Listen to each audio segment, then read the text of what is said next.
All right, welcome, welcome, welcome, welcome, everybody. Glad to have you here. Time to Tell the Truth weekly series. We're excited to be here. I always tell my age or around my age when I tell you how this subject came up to tell the truth. Used to be a game show back in the day. Some of y'all don't know nothing about that. Some of y'all remember how people would stand up and only the one that was telling the truth stood all the way up. Well, that's what time it is. Time to tell the truth as we like to say it, can you handle the truth? See, we want to know that. So a lot of times we want the truth, but don't know if we can handle it. But I hope you can, because I'm about to give it to you. Who am I? Dr. Rosalind Shaw Belt. Everybody calls me affectionately Dr. Roz. And I am the CEO of Dream to Life LLC, an incorporated wife, Dr. Adrian E. Belt Sr. And some of you know me back in the day from last name being Shaw. And he'll be quick to tell you, put a belt on it. But I'm also a certified wellness coach and an independent energy advisor. Very, very proud of both of those things. But I'm not a medical doctor. Let me go on record because I just do a lot of research, a lot of reading, a lot of listening, because I want us to be informed because we are destroyed for the lack of knowledge. So this is our part 17. I think it's part 17 of the power of one word food, or should we say God's food? Because all of God's food is either, one word, two words at the most, but it basically has one ingredient. So we're discovering the transformative health benefits of eating foods you can name with just one word. We make it simple, right? Why is that important? Let's let Coach Rowe tell us. So how do you heal the body, Coach Rowe? How do you heal it? By healing the cell. That's how you heal the body. And then how do you heal the cell then, Coach Rowe? By eating the food that God made. And I know most of y'all thinking y'all eating God's food. And I'm here to tell you, you're eating lab experiments. That's what you're eating. You're eating lab experiments because eating God's food doesn't promote sickness. See, I'm eating healthy, Coach Rowe. Healthy eating doesn't promote sickness. So you can be eating healthy, okay? And okay, you say, well, no, I do. And then watch this. Y'all write this down. Write this down. 1 Corinthians 10:23. 1 Corinthians 10:23, it says, all things are lawful, but not all things are profitable. So even if you think you're eating healthy, I'm going to tell you, you're not eating healthy enough for you if you're still sick, okay? You're not eating healthy enough for you. So either way, you're not doing enough. You're not doing what's required. So all this week, we're going to learn to do what's required. I'm not interested in you doing your best. Sometimes your best ain't good enough. You must do what's required to get this change. If you want to change, do what's required. Because this is what I know to be true. People do what they want to do. How bad do you want it? I'm sick and tired of being sick and tired. Then do something about it. Do something about it, okay? 3 principles of optimal health, guys. Eat the food that God made. That's it. That's the foundation. By eating it as close to his original form, guys. I'm telling you, we are going in on day 2. I'm going to make it make sense. It's going to be plain. They say, write the vision and make it plain, baby. I'm making it make sense that you can bring your elementary child in here and they can understand this. We're not going to have no excuse. You're not going to leave it time. Like, okay, Coach O was talking on my head. No, I was not. I brought it all the way down. Did y'all understand it? Did you look? My VIPs. Did you understand? YouTube. Did you understand? Was that simple? Day 2, y'all. We talking about how do we eat it as close to its original form, and how would that affect your body, y'all? Don't you dare miss day 2. Okay. So here's your homework. So let's talk about this one word foods. Whole, unprocessed, comes from nature, like the apple, the spinach, salmon, almonds, rice. Last week we talked about rice. They don't need any ingredient labels because they are the ingredient. See, isn't that simple? You get a box today and it's got 10, 15, 20 different ingredients, sometimes 3 or 4 for one particular thing. Never shall forget when I used to eat McDonald's fries and all of the ingredients that are going to making a McDonald's French fry, and it only takes one ingredient, the potato.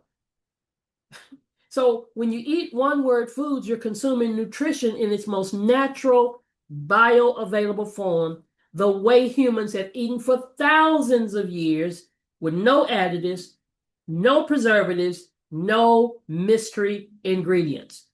Just pure, wholesome nourishment that your body instinctively recognizes and knows how to use. So today's topic, this is part 17 of the power of one-word foods. Now, if you go back on our entire playlist, we've been talking about this for a long time. We've talked about how you can stop being a diabetic, literally stop being a diabetic, change your whole lifestyle by changing the food that you eat.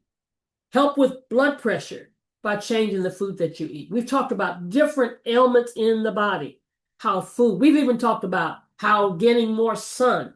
We were reading an article this week about how, as African Americans, we need more sun. I was one of those persons, shied away from the sun. Oh no, it's too hot out there. Oh no, I don't want to get in the sun. Oh no, I don't want to turn darker than I am.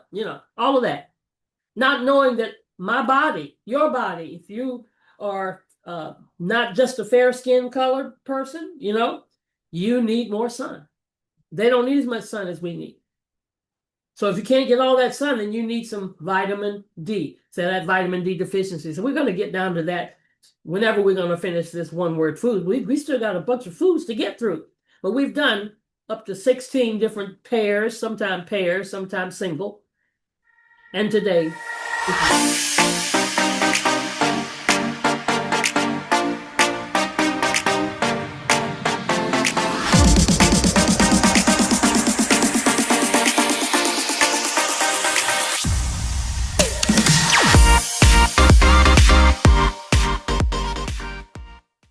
Hey, what's going on, good people? What is going on? I'm Rochelle T. Parks.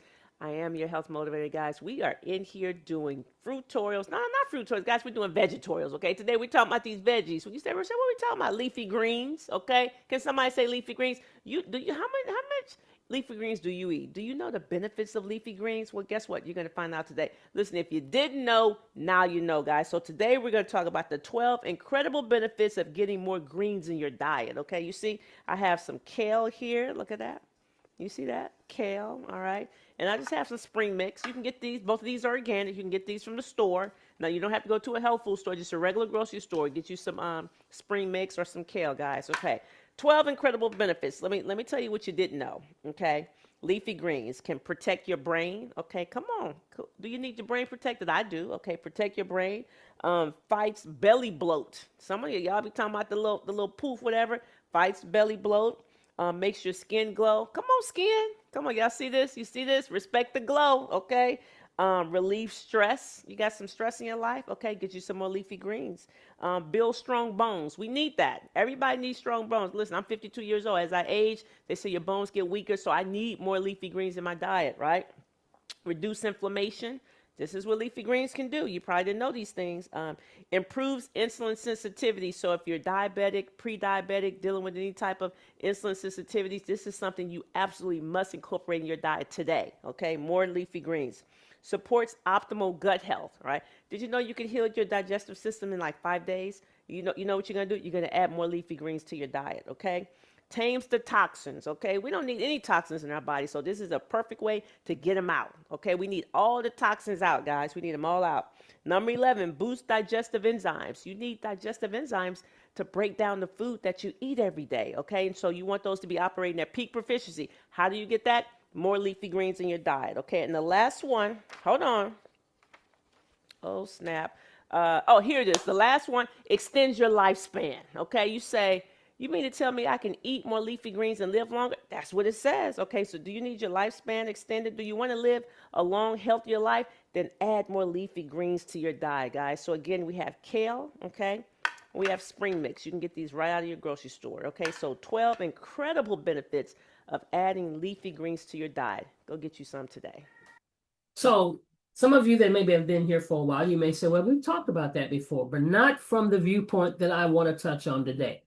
Because it's not just the leafy greens I want to talk about. Because I remember back in the day when I go to my grandmother's house, she always had greens because she grew them in the backyard.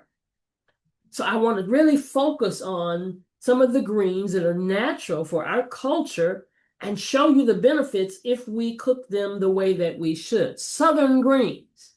Remember that? Southern greens. I'm in the South, y'all. The healing power of leafy greens, from collards simmering on the stove to dandelion greens in the yard. These humble leaves carry centuries of wisdom, nourishment, and healing. So we're going to discover what our grandmothers already knew. We wonder why our grandmothers and our great-grandmothers did not have so many. They didn't know what we're knowing, what we have the privilege of information we're privileged of getting, but yet they lived these long lives and they weren't on all this medication until, you moved them from the country and brought them to the city. See, these are cleansing foods. They're not just greens, they're cleansing foods. Foods that your grandmother didn't buy with ingredients because what? They were the ingredient. Long before the grocery stores and the supplement aisles, families grew, foraged, and cooked these greens as a matter of survival and health. And they weren't a side dish.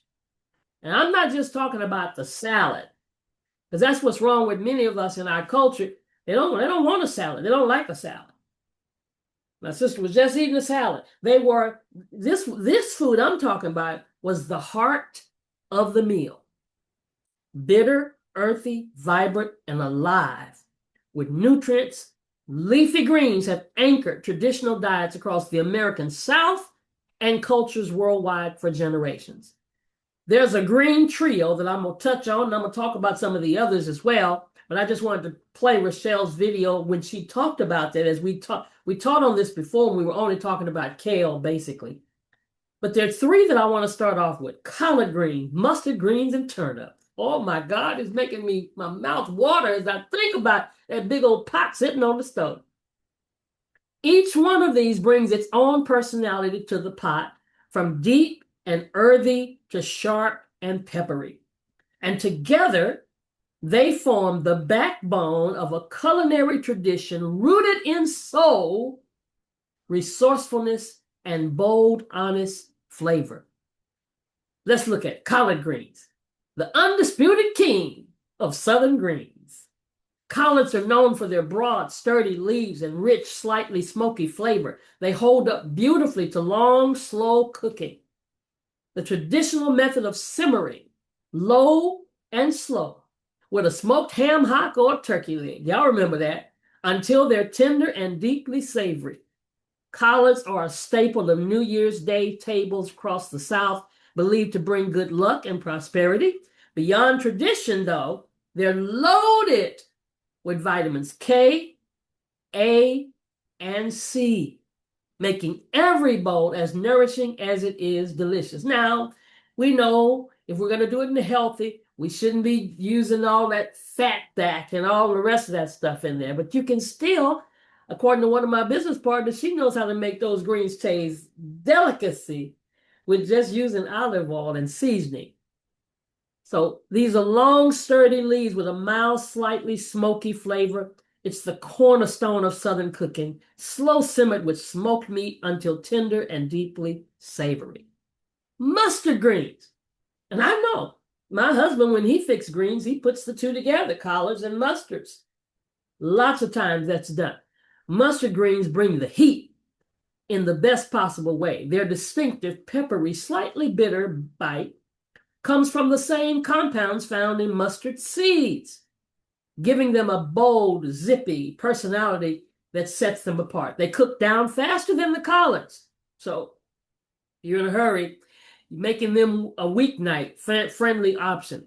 Sauteed in a little bacon fat with garlic and a splash of apple cider vinegar, mustard greens are transformed into something truly special. Their assertive flavor pairs beautifully with rich meats and creamy side dishes, and their tender texture makes them as versatile as they are flavorful.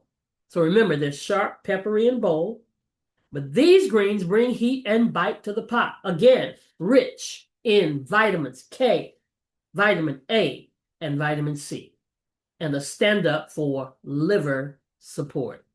And then lastly, turnip greens. They are the 2-for-1 treasure of the Southern garden. because you harvest the greens and keep the root. The leaves are slightly more bitter and tender than collards, with a mild earthiness that softens beautifully when slow cooked with onion, garlic, and generous pour of pot liquor. In many households, the pot liquor, the rich, flavorful broth left behind after cooking, is considered to be just as valuable as the greens themselves. Sopped up eagerly with a square of hot cornbread. That's how they used to do it back in the day. Turnip greens carry deep heritage in African American and Appalachian foodways alike. Slightly bitter, tender, and earthy, often cooked alongside the turnip root itself. Exceptionally rich in calcium, folate, and antioxidants. So you've heard me mention the word bitter a few times. And everybody knows I'm the first to say I don't like stuff that's bitter. But when we learn more, when we know better, we do better. Bitter is good for you. The bitterness, most traditional greens carry a little natural bitterness, and that's exactly the point. The bitter compounds called glucosinolates and flavonoids activate your body's detox pathways, stimulating bioproduction and prime your digestive system to work more efficiently. This makes me understand why we as a culture sometimes are just clogged up with stuff because we don't want nothing bitter. We want everything sweet. If it's bitter, we're going to add. I even know folks that add sugar to their greens. I know folks that add sugar to everything. So what happens in your body? Bitterness stimulates the liver to produce bile. Bile breaks down fats and carries out the toxins. Digestive enzymes are activated, gut motility improves naturally, and inflammation is reduced over time. That's why traditional cultures from the American South to the West Africa to Italy ate bitter greens regularly.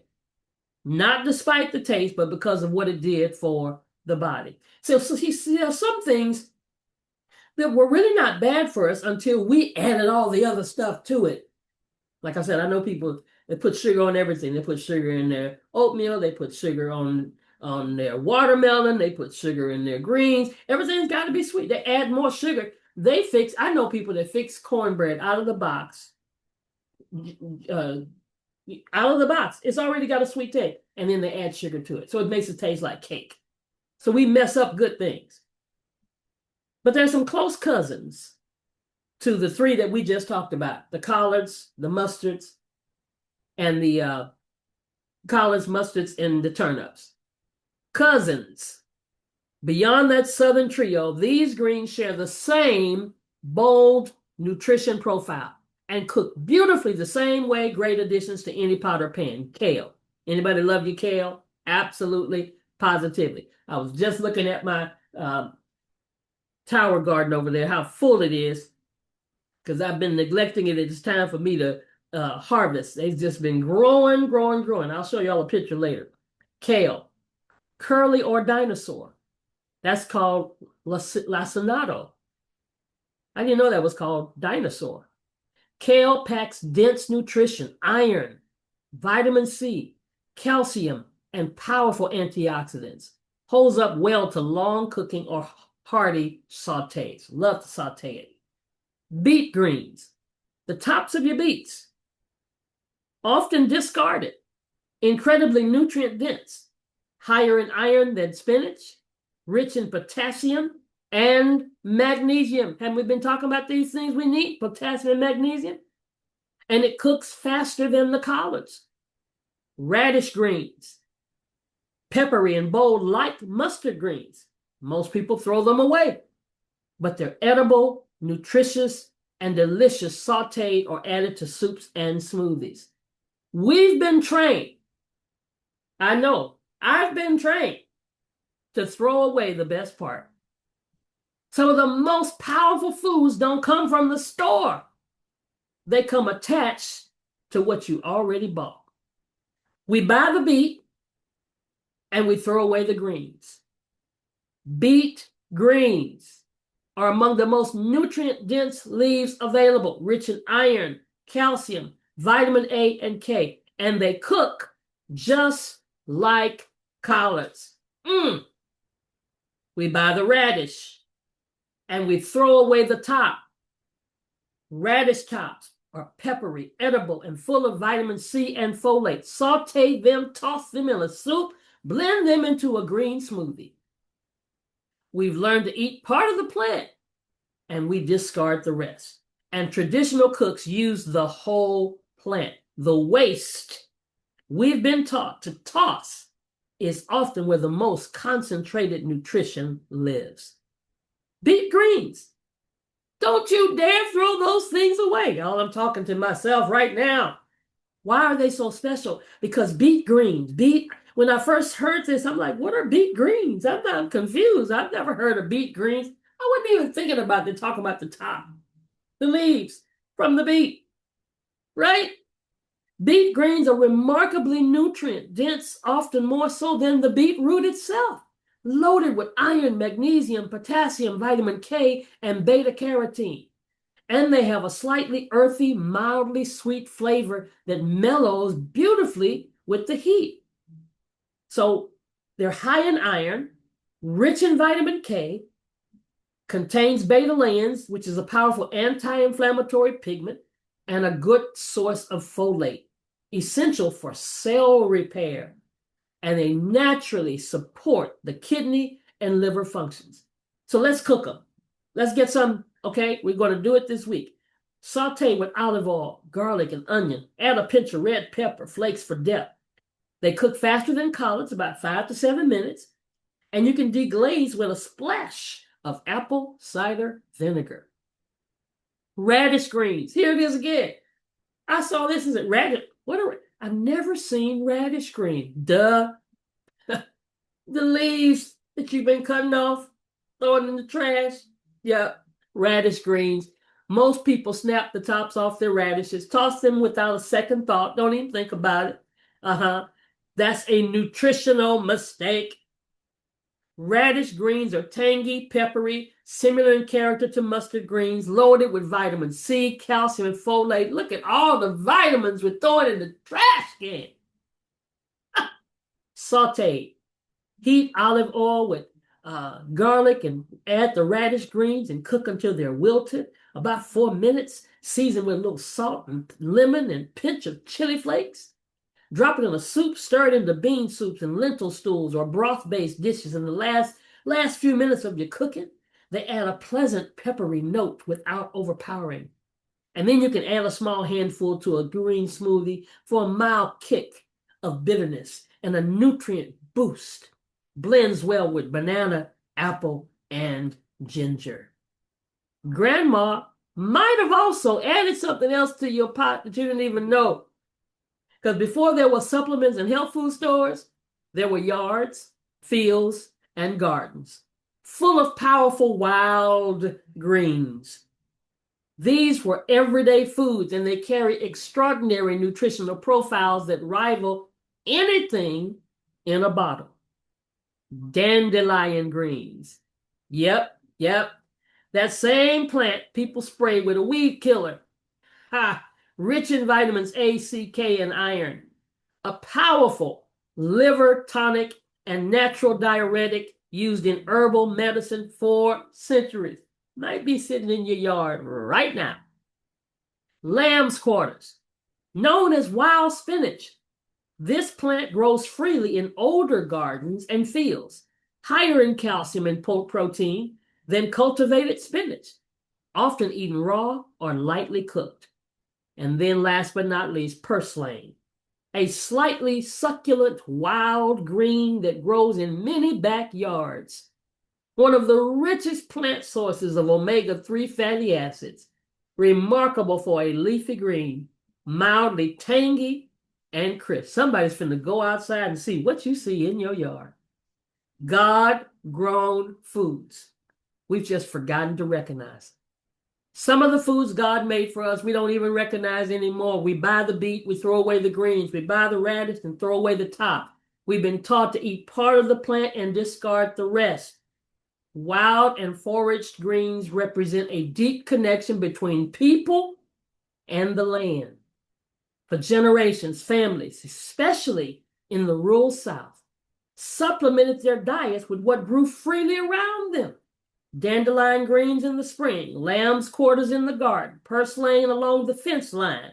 These weren't weeds. They were medicine and meals growing side by side. Same pot, different greens. So these greens share a similar cooking style with the Southern classic. They cook down beautifully, absorb flavor, deliver power, nutrition, perfect for anyone expanding their repertoire. Others, like Swiss chard, milder than collards with gorgeous rainbow stems, rich in magnesium and iron, sauteed the same way, onion, garlic, olive oil, beautiful and nutritious swap. Spinach, quick cooking and soft, wilts in minutes, high in iron, folate, antioxidants, best added at the end of cooking to preserve its nutrients and vibrant color. Escarole, slightly bitter and excellent in soups, traditional in Italian American kitchens, often cooked with white beans and garlic, a wonderful bridge between cultures. And rapini, broccoli rabe, bold, bitter, and deeply traditional in Southern Italian cooking, sauteed with garlic and olive oil, finished with chili flakes, more bitter than collards, but intensely nutritious. So let's look at all of them in a glance. All these greens belong to the same nutritional conversation: cleansing, alkalizing, mineral rich, traditionally eaten across cultures for centuries. We got our Southern trio, we got our close cousins, we got the wild stuff, and we got those that are similar in cooking. All sharing the nutritional superpowers. 90% water content. Most of these are over 90% water, naturally hydrating, supporting kidney and digestive health. All of these, a single cup of cooked collards or kale delivers more than your full daily requirement of bone-building vitamin K. And then one serving of mustard greens provides roughly half your daily vitamin C, supporting immunity and collagen production. And we understand, yes, slightly bitter in many cases, but then season them. Oh, we can just keep it moving. But they increase that bile. The liver boosts the bile production, activates the liver receptors, improves your digestion, bile neutralizes and carries out those toxins out of your body. And then let me tell you something. Before nutritional science had names for all these phytonutrients and glucosinolates, grandmothers across the South knew that greens made you feel better, kept you regular, and supported your strength. The wisdom was passed down through practice, not in textbooks. But what were they doing right? Slow cooking. That's what preserved the minerals. Pot liquor, that's that cooking liquid, was consumed, not discarded. Seasonal eating aligned with natural harvest. The whole plant, including tops and stems, were used, and the bitter greens were eaten on a regular basis, not occasionally. So, vitamin K, iron and calcium, folate, antioxidants, phytonutrients, guys, everything that we need is in the greens. So how do we start cooking more greens? You don't need a recipe. Y'all know I cook with a recipe. You need a method. A simple framework works for collards, beet greens, mustard greens, Swiss chard, and more. Start the base, add the greens, add the liquid, finish and serve. The difference between a great pot of greens and a mediocre one comes down to patience and seasoning. Low heat, good oil, a little acid at the end, and you've got a dish. And you've got a dish that would make your grandmother proud. One ingredient, many different names. These foods may have two words in the name, but they're still one food and one ingredient. Whether you call it collard greens, beet greens, lamb's quarter, Swiss chard, You are foundationally reaching for the same thing, a mineral-rich, chlorophyll-dense, fiber-packed leaf that cleanses, nourishes, and heals. The variety in name and flavor is a gift. It means there's always a version you can find, afford, grow, or forage. The nutrition stays remarkably consistent across all of them, all over the world, all over the country. I've talked about the South, but all over. American South, you usually find the collards, the mustards, the turnips. You know how we do it. Simmered with that smoked turkey or ham hock, the foundation of soul food. Even Southern Italy has its own style and types, and then West Africa as well. So what is our takeaway today? We're going to reclaim the whole plant. We're going to eat the whole plant. Yes. Don't discard the beet tops anymore. Radish greens if you haven't been. If you have been, carrot tops. The most nutrient-dense parts are often the parts we've been taught to throw away. Number 2, we're going to embrace the bitterness. We're going to work on that. Bitterness is your body's signal that liver support, digestion enhancing compounds are present. Lean into it. See, I'm leaning. It's medicine. Okay, I'm going to lean into it. It's medicine. Look around you. Dandelion greens, lamb's quarters may already be growing in your yard. Some of the most powerful foods are freely given if you know what to look for. And let's make a commitment to take it to another level. Cook them regularly because the benefits of greens accumulate over time. 1 pot of collards a week is the foundation. The tradition your grandmother kept was protecting her health, and it can protect yours too. Oh my God.